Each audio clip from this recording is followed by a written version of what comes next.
My name is Scarlett Hayes. I am 28 years old. 10 years behind the camera, I once believed I was living for the truth. But then Daniel Reed appeared, turning every frame I shot into a tool for concealment. When Vivian Blackwood, the woman the world thought long dead, cried out in desperation, I not only failed to save her, I became the unwitting hand that pushed her toward her final death. When the truth surfaced, I became a liar in the eyes of the public. My career collapsed. My reputation was buried. Friends turned their backs. All that remained was a tarnished name and a rotting conscience. Daniel had taken everything from me, even the last shred of faith I had in myself. But from those ashes, another fire began to rise. I was no longer a filmmaker, nor a seeker of justice. I was a survivor.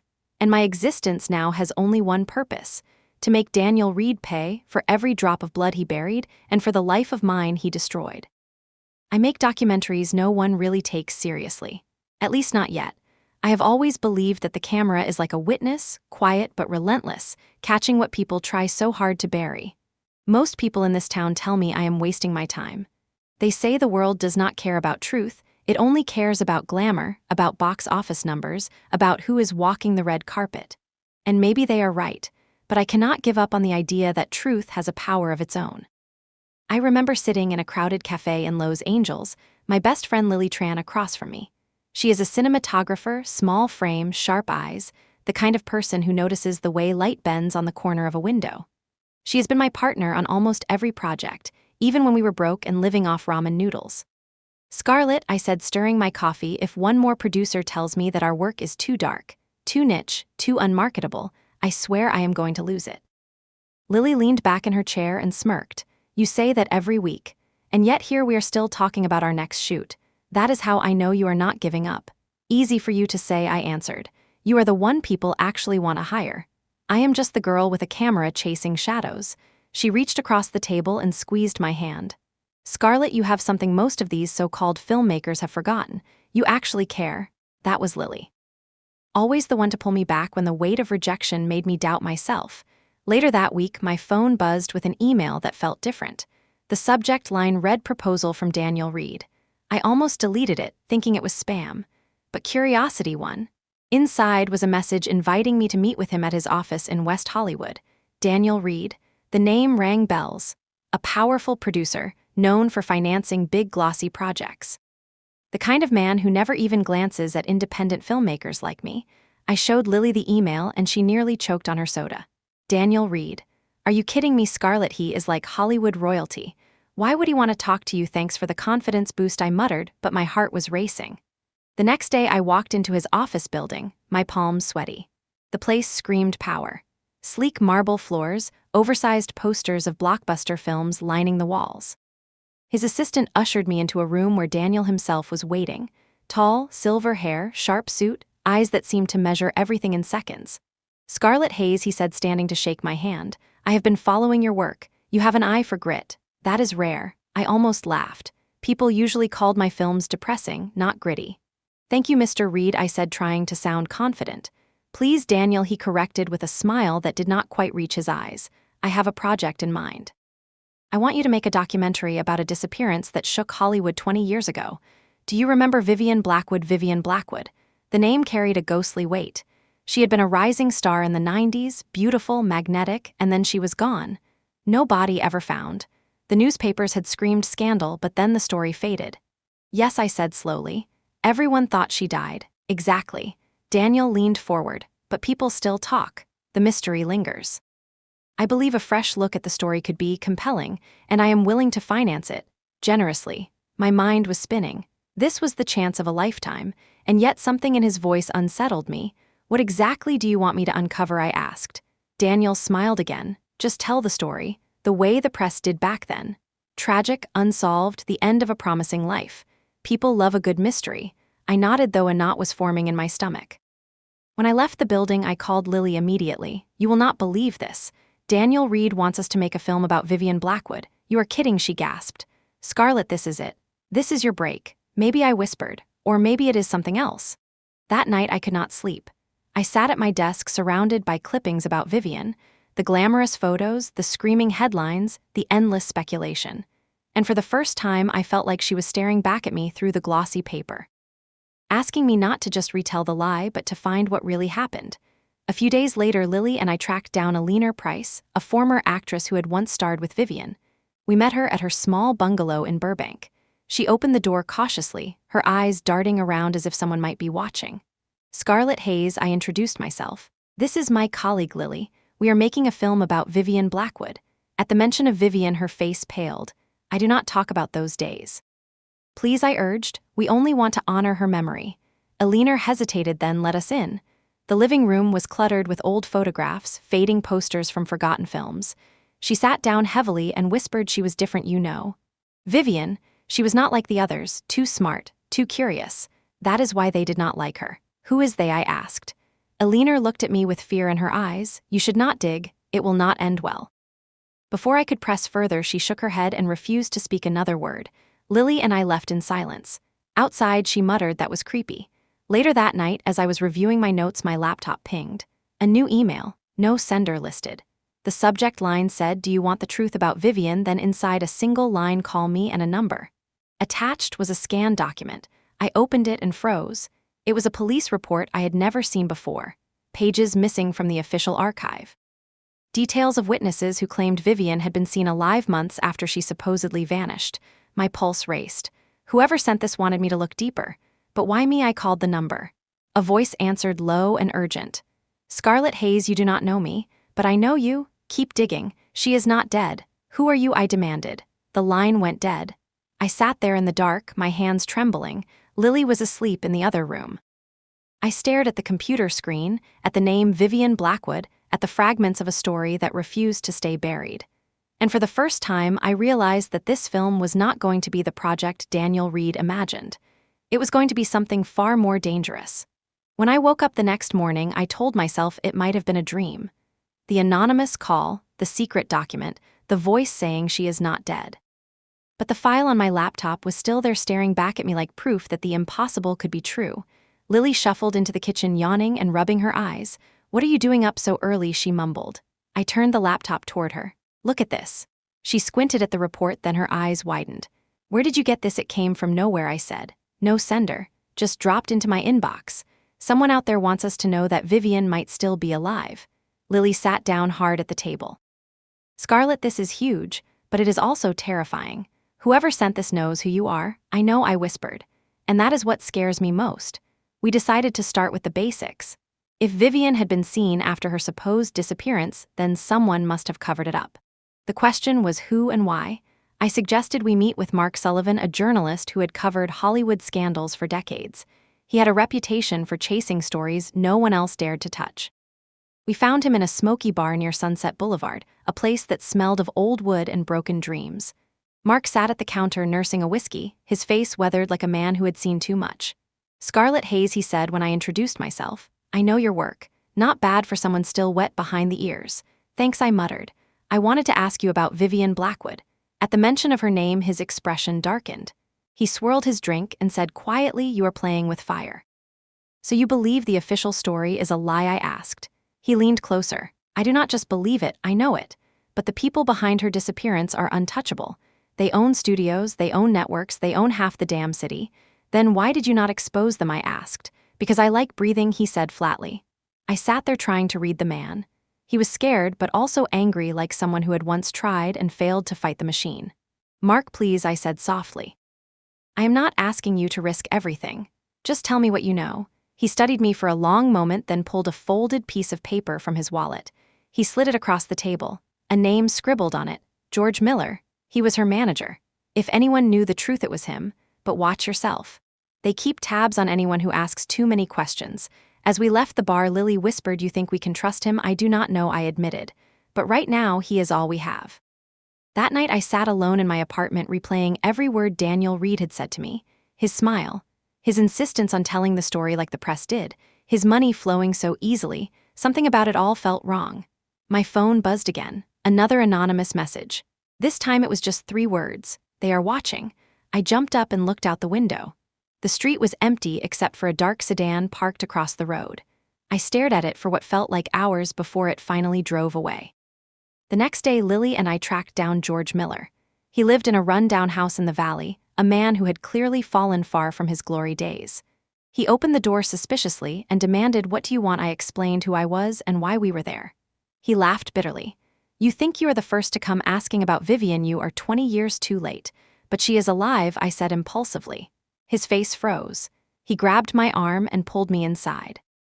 "Where did you hear that?" I hesitated, then said, "Someone sent me a police report." He stared at me like he was weighing whether to slam the door in my face or finally speak. Then he sighed. Vivian was smarter than they ever gave her credit for. She knew things that could have destroyed careers. That is why they wanted her gone. "Who are they?" I pressed. He shook his head. "The less you know, the safer you are." "I need to know," I insisted. He leaned so close I could smell the whiskey on his breath. "If she is alive, do not try to find her, because if you do, you will not survive." Lily and I exchanged a look. Fear was written all over her face. Back outside, she muttered, "Scarlett, this is insane. These people sound dangerous." "I know," I said, but my voice trembled. "And yet I cannot walk away." That night I dreamed of Vivian Blackwood, her face appearing in fragments like pieces of a puzzle I could not quite solve, her eyes full of secrets, her lips forming words I could not hear. I woke up drenched in sweat, with the certainty that this story was bigger than I had ever imagined. And I also knew that Daniel Reed had not told me everything. Maybe he wanted this film to bury the truth once and for all, or maybe he wanted to see how close I could get before they decided to silence me. Either way, the game had begun. I could not shake the feeling of eyes on me. Every time I stepped outside, every time I walked to my car, I felt the weight of someone watching. Maybe it was paranoia, or maybe it was the truth catching up with me. Lily told me I was losing sleep and losing perspective, but she could not deny the signs. The dark sedan parked on our street again, the strange clicks on my phone line whenever I made a call.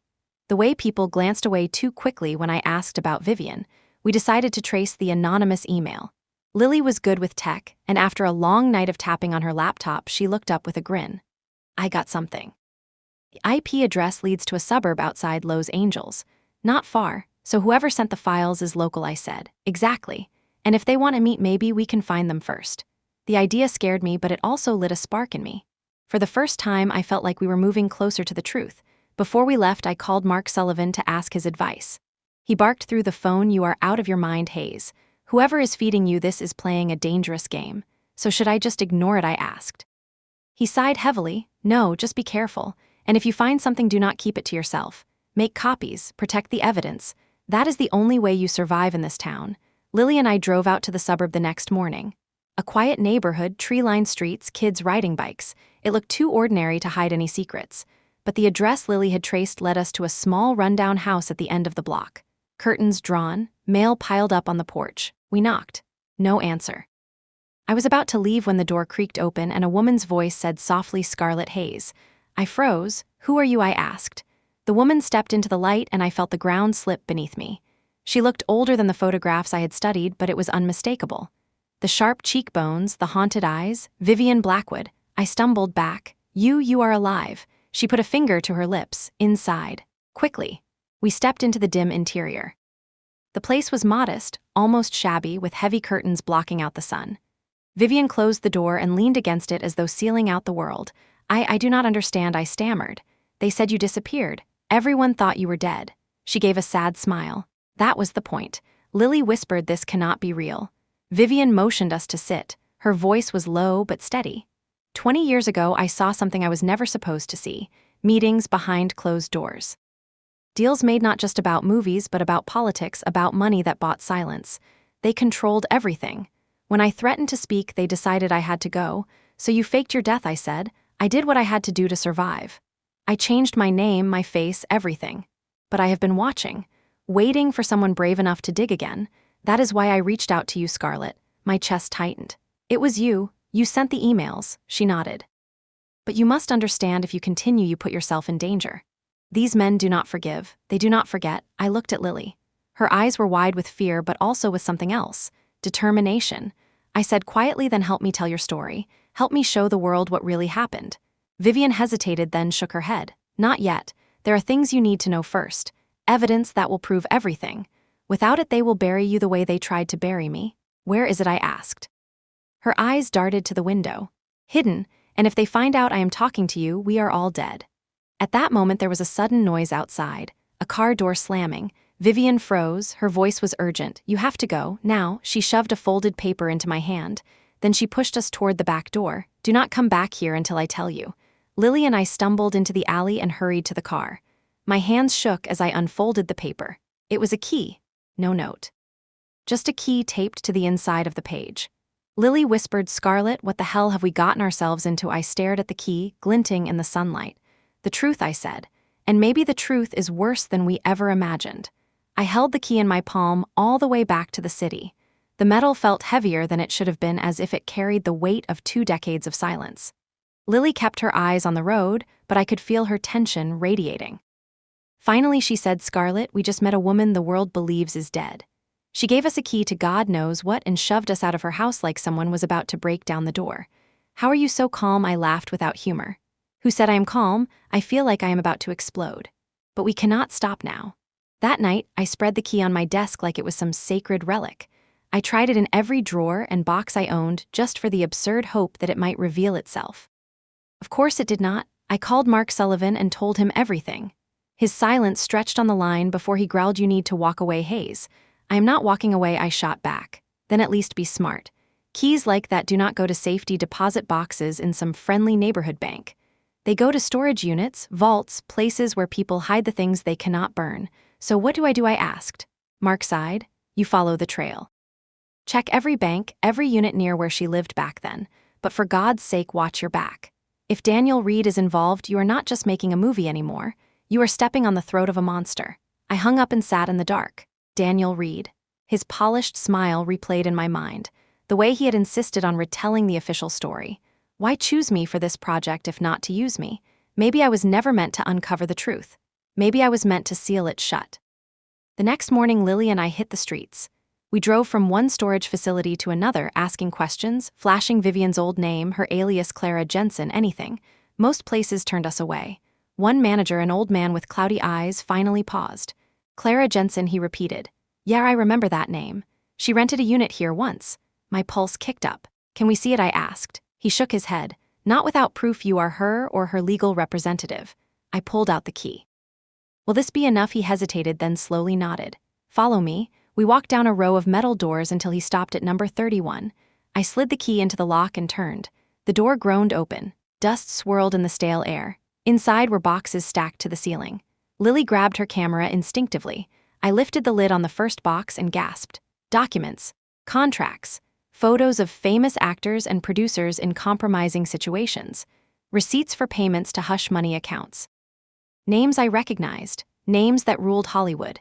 Lily whispered, "Oh my God, Scarlett, this is dynamite." I picked up a photo.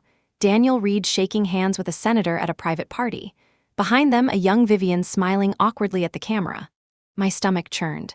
This was not just about one actress disappearing. This was about a network built on fear and silence.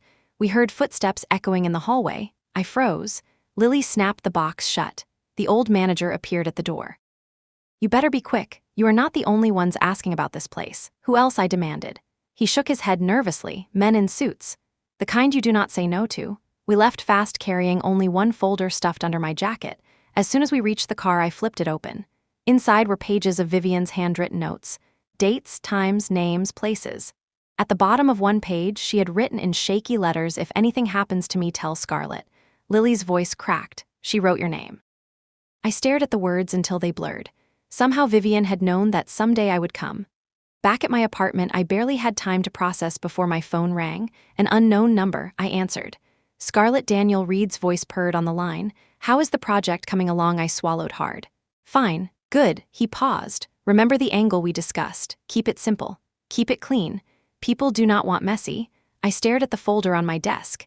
"Yes, Daniel," I said, forcing my voice steady. When the call ended, Lily whispered, "He knows." I nodded. "He knows everything." I could not stop staring at Vivian's handwriting. My name scrawled across her old notes felt like both a curse and a calling. Why me? Why would she trust someone she had never even met until that night at her hidden house? I had to see her again. Lily begged me not to go. "Scarlett, you barely made it out of that storage unit without getting tailed. If Daniel Reed's men were sniffing around you or painting a target on your back." I know I told her, but Vivian is the only one who knows how deep this goes. Without her, we are just fumbling in the dark. The drive back to the hills felt like a descent into enemy territory. Every car in the rearview mirror looked like it might be following me. When I finally parked near the cabin, the night was heavy with fog. Vivian opened the door a crack. "You should not have come back," she whispered. I held up the folder. "You left this for me. You knew one day I would find it." Her eyes softened. "Come in." Inside, the place smelled of dust and old books. She moved with a limp now I had not noticed before. She sat me down and poured tea with trembling hands. "You do not understand," she said. "I was supposed to vanish. That was the deal. They let me live as long as I erased myself. Who are they?" I pressed. She gave a bitter laugh. "Daniel Reed for one, but he is just a face. Behind him is a machine. Studios, politicians, money men, they bury scandals, destroy careers, end lives." I saw too much. I opened the folder. "Your notes mention payments, parties, even blackmail. Why write my name?" She looked at me like she could see through me. "Because you are not one of them. You never played their game. I heard about you when I still had contacts in the city. You were digging into the Hayes family story and refusing to bow out even when doors closed. I knew you would not stop." Her words sent a chill down my spine. She had been watching me from the shadows all along. Before I could respond, headlights swept across the cabin walls. Vivian's face went pale. "They found me." She shoved another envelope into my hands. "Take this and run. I am not leaving you," I insisted. "You have no choice. If they see you with me, you will not get out alive." The front door rattled. Voices barked outside. Vivian pushed me toward the back window. "Go, Scarlett. Now." I slipped out into the night, clutching the envelope. My heart hammered as I stumbled through the trees. Behind me, I heard the crash of the door breaking open and Vivian's scream cut short. I did not stop running until I reached my car. My hands shook as I tore open the envelope under the dashboard light. Inside was a single videotape labeled 1999. Lily stared at it when I laid it on her kitchen table later. "A tape? This could be the smoking gun. Or it could get us killed," I muttered. We found an old player at a pawn shop the next day. When the tape flickered to life, the screen showed a private party in some mansion. Famous faces laughed and drank. Then the camera panned to a bedroom door left ajar. Inside, Daniel Reed stood with a young actress, barely 18, his hands on her shoulders as she looked terrified. Lily gasped. "This is it. Proof." The image burned into me. Reed's smile, the fear in the girl's eyes, the door slamming shut. We sat in silence. Finally, I said, "We cannot just release this. He will bury it before it ever sees daylight." "So what do we do?" Lily asked. I leaned back, exhausted. "We dig deeper. We build a story so strong not even Daniel Reed can smother it." But deep inside, I knew Vivian might already be dead for giving this to me, and I knew we were next. I barely slept after watching that tape. Every time I closed my eyes, I saw Vivian's face when she pushed me out that window. I heard the splintering of the door, her scream. The sound kept echoing in my head. The next morning, my phone would not stop buzzing. Unknown numbers, anonymous voicemails. One voice told me to drop the project or I would end up like Vivian. Another whispered that they were watching me walk out of my apartment last night. Lily slammed her coffee mug on the table. "Scarlett, this is not sustainable. We are two nobodies going up against an empire. They could crush us like ants. That is why we have to move smarter," I said. "We cannot let them scare us off. Vivian died for this." She looked at me with tears brimming. "Maybe she died because of us?" I did not answer, because part of me feared she was right. Later that afternoon, I met Mark at a diner downtown. The old journalist slid into the booth and ordered black coffee like he had not slept in years. "You look worse than me," he muttered. I shoved the tape across the table. "Watch it." His jaw tightened as the footage rolled on my laptop. When the screen went black, he just sat there rubbing his temples. "That girl," he said finally. "She was supposed to have overdosed in 2000. That is the official story, but she did not," I said, and Reed knew it. Mark's eyes flicked around the diner like he expected microphones in the salt shakers. "You have dynamite here. But dynamite does not win wars, it just blows things up." "So how do we win?" I asked. "You build a case. You get names, dates, bank transfers, eyewitnesses, then you time it so the world cannot ignore it." I thought about Vivian again. She had spent 20 years running. And now it was on me. That night I received an invitation to a gala. My name was handwritten in elegant ink. The sender, Daniel Reed. Lily nearly ripped it up when she saw it. "Are you insane? You cannot go." "I have to," I said. "If he is inviting me, it means he knows I have something, and maybe I can turn that against him." The gala was at a Beverly Hills mansion, so bright it looked like daylight even at midnight. Everyone was dressed in sequins and champagne smiles. I felt like an intruder the moment I stepped in. Then Reed appeared at my side. Scarlett Hayes, the little documentarian, making big waves. His smile was flawless, but his eyes were knives. I forced a polite laugh. "Thank you for the invite." He leaned closer. "I admire your persistence. But you are treading on dangerous ground." "Dangerous for who?" I asked softly. He chuckled and walked me toward a terrace. Out there, his voice dropped to a whisper. I know what you think you have, and I know who gave it to you. I froze. He tapped his glass against mine. People like Vivian make bad choices. People like you still have time to make the right ones. What if I do not? He leaned so close I could feel his breath. Then you will not live long enough to finish your little movie. I left the gala shaking, but with my mind sharper than ever. He was scared. Otherwise, he would not have tried to charm me first. Back at Lily's, I found Mia waiting on the couch. The young actress looked pale. Scarlett, I overheard something at the studio today. My uncle was on the phone with Reed. He said your name. He said they will frame you. Frame me for what? For Vivian's disappearance, for blackmail, for whatever sticks. They will make you the villain before you can tell the truth. Lily's face went white. We are already in too deep. I looked at both of them. Then we go deeper. Mia's voice trembled. I will help you. My family is part of this, but I am not.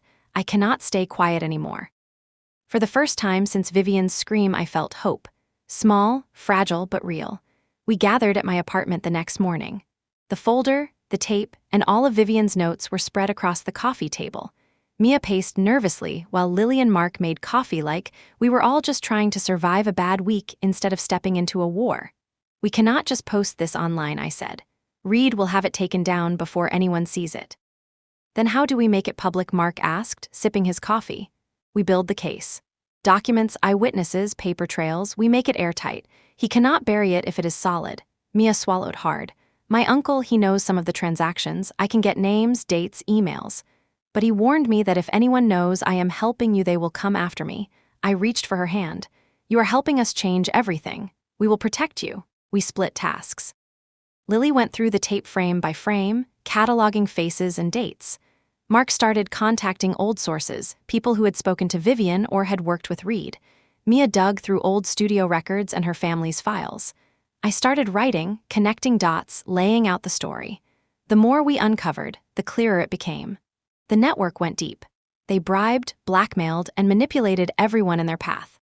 Any independent journalist, any filmmaker like me, anyone who asked too many questions simply disappeared from the industry. I was on a call with Mark one evening when his voice dropped. Scarlett, we have a problem. I felt my stomach knot. What? Someone saw Mia, outside her apartment. They are watching her. I grabbed my coat. I am coming to get her. When we reached Mia's place, she was shaking, barely able to speak. They did not follow me inside, she whispered. But they were out there. I can feel it. We stayed the night at Lily's apartment. We moved everything we had onto my laptop, onto encrypted drives, onto the cloud. Even if Reed tried to erase it, he could not. Not yet. The next morning, we met Mark in a quiet diner to plan our next steps. We need a location where Reed cannot touch us, he said. I know a warehouse downtown, off the radar. We can work there and review all the evidence. It felt like we were assembling a secret army of 4 against a giant. But for the first time, I felt in control. We were not running blindly anymore. Lily looked at me seriously. Scarlett, this is bigger than your movie. You realize that, right? I nodded. Bigger than anything I ever imagined. Days turned into nights of endless reviewing, cross-checking, and validating every detail. Emails led to more emails, phone records led to more leads. We discovered shell companies Reed's network used to launder money, secret contracts that controlled actors' careers, and whispers of even darker deeds that never made the papers. One night, while reviewing an old interview from the 90s, I noticed something. A young assistant at one of Reed's parties kept looking at Vivian with concern. We traced her, and she agreed to meet. Her name was Sophie Carter, barely 20 at the time, now 28. She had seen everything as a child and remembered details no one else did. Sophie hesitated at first. My family, they are part of it, but I cannot stay silent anymore. I want to help. I felt a surge of relief. Another ally, another piece of the puzzle. Together, we began connecting Sophie's recollections with Vivian's notes and Mia's documents. Every piece reinforced the story. Reed's network was real. It was dangerous. And the evidence we had could bring it down. But with every step forward, the threats increased. Anonymous calls. A broken window at Lily's apartment. Tires slashed on my car. Reed was aware. He was watching. Yet none of it deterred me. None of it broke me. Every threat reminded me that we were on the right path. Every risk showed that Vivian's story was worth telling. By the end of that week, we had a plan. Compile all the evidence, get Vivian's testimony safely, and release the story in a way Reed could not control. The network could not bury what the world would finally see. I sat back, exhausted, and looked at the small group around me. Lily, Mia, Mark, Sophie, each of them taking a risk, each of them believing in the truth. I whispered to myself and to them, we are doing the right thing. No matter what happens next. The morning started with a bang. Literally. My front door was smashed in. Papers scattered across the floor, my laptop still plugged in but the screen smashed to black. Lily stood frozen, staring at the damage. Scarlett, they are sending a message. I knelt to pick up fragments of the screen, fury burning through me. They think this will scare me. They think I will stop. We regrouped at Mark's safe house, a tiny loft tucked behind an abandoned theater. He had fortified it with locks, cameras, and a panic room. Mark was pale. They followed you home, he said, and they know where you sleep. I slammed my hands on the table. I do not care. They can watch. We continue. Mia looked at me nervously. Scarlett, what if they come for us next? I looked at all of them. Sophie, Lily, Mia, Mark, we have gone too far to back down now. They cannot silence all of us. We went over the evidence again. Every document, every tape, every witness statement. Then Sophie spoke up. There is someone else. Someone who works inside Reed's studio. They are willing to feed us information anonymously. I raised an eyebrow. Why trust them? Because they have their own reasons for hating him. They want him out. And if we do this carefully, they can be a source we cannot reach otherwise. We arranged a secret meeting at a diner on the edge of Hollywood.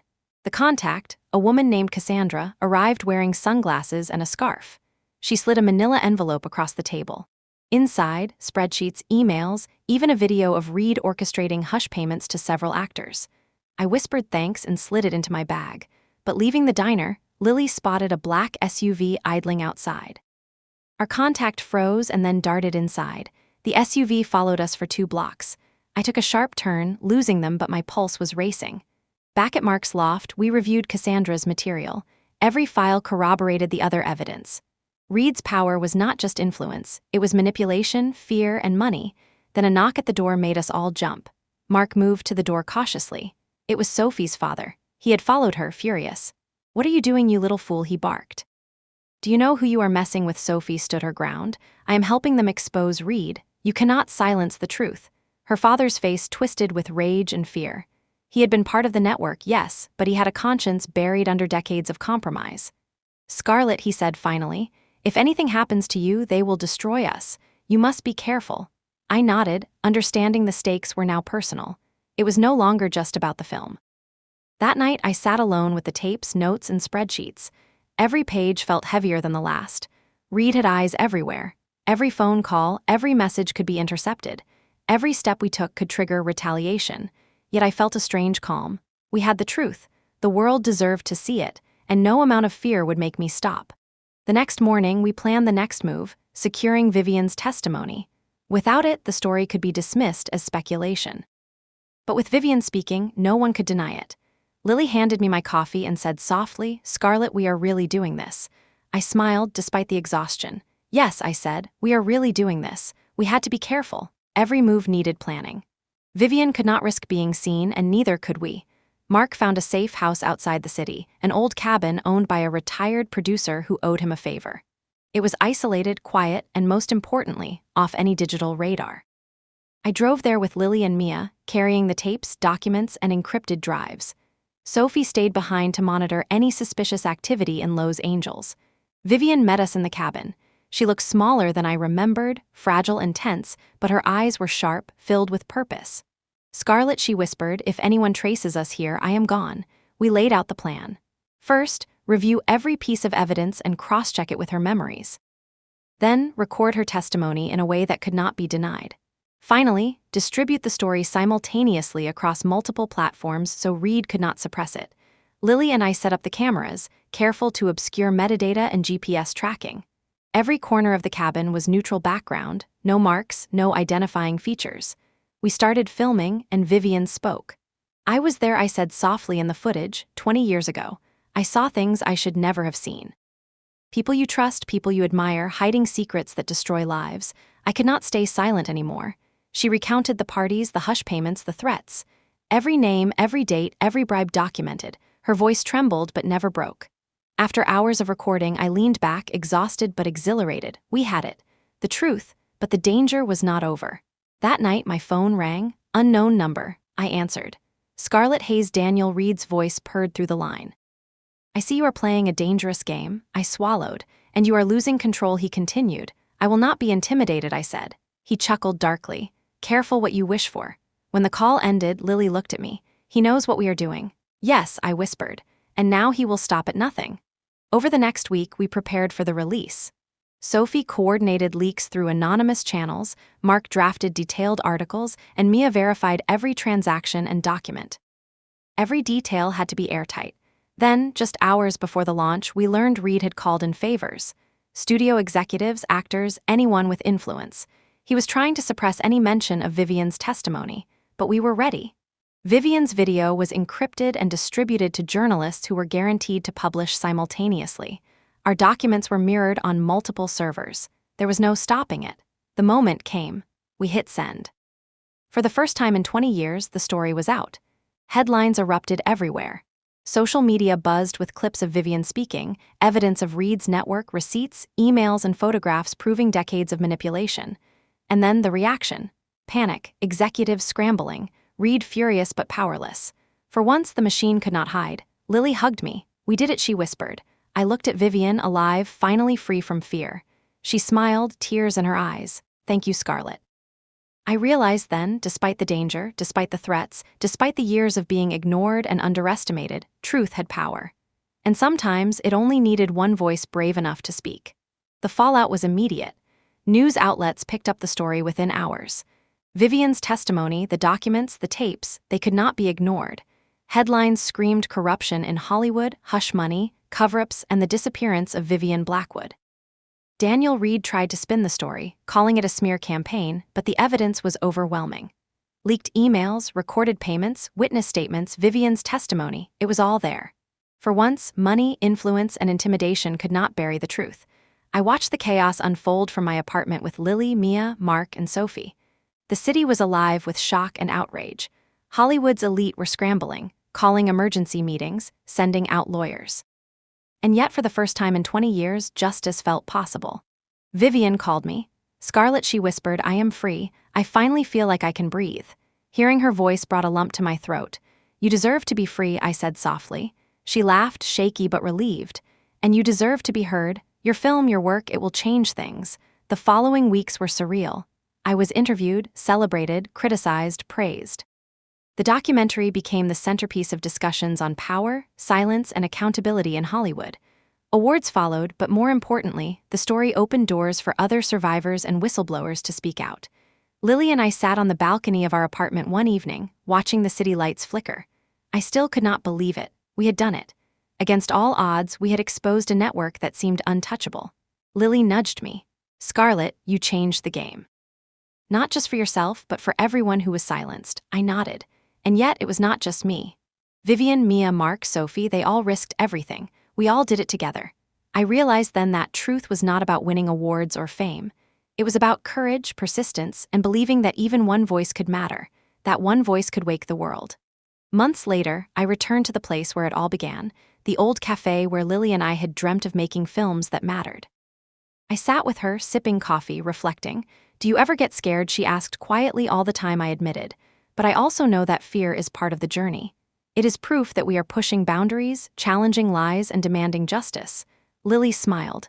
Then I guess we better keep going. I nodded. Yes, we keep going. Because stories like Vivian's cannot stay in the shadows. They need to be told. And sometimes, they need someone brave enough to bring them into the light. I looked out at the city. Hollywood, in all its glitter and darkness, had a new story now. One that would not be forgotten. And I knew, no matter what came next, that voice, the truth we uncovered would carry on. Because sometimes ghosts need someone to speak for them. And sometimes, that someone is you.